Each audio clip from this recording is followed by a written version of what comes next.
Dinaos naman ang One Community Against Cervical Cancer sa isang mall sa Cebu City kung saan dinaluhan ng mga kababaihan upang madagdagan ang kanilang kalaman sa naturang sakit. Yan ang ulat ni Jessie Atienza ng PTV Cebu.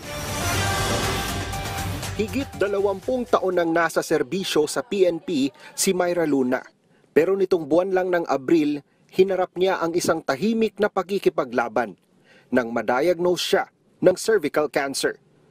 Nalaman ko kasi yung bleeding ko na unusual na abnormalities na. Tapos yung nalaman ko na may cancer ako, parang feeling ko parang end of my life na. But all I have is nag-pray lang ako sa kanya na please guide me nga makasurvive lang ko sa sakit na ito.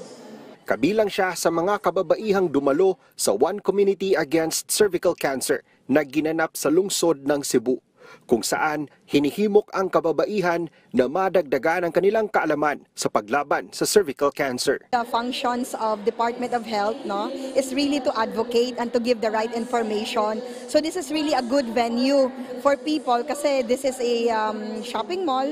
So in and out yung mga tao and then we could really deliver the right information to them. It's a silent pandemic kasi nga 80% in our lifetime, we will have the chance of acquiring human papilloma virus, or that makes it at least once in our lifetime, 80% chance of acquiring at least one strain ng cervical cancers, let's just say HPV, okay?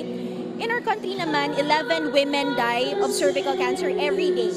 Pero para sa mga eksperto, kahit na mataas ang posibilidad na ma-diagnose ng cervical cancer, maaari itong malabanan o maiwasan. The good thing is that yung cervical cancer kasi it's really a preventive kind of cancer. So the early screening, the early prevention we can do, so mas marami tayong, we can save more women who are having this kind of, or in this kind of situation. Mula sa PTV Cebu, Jessie Atienza, para sa Bayan.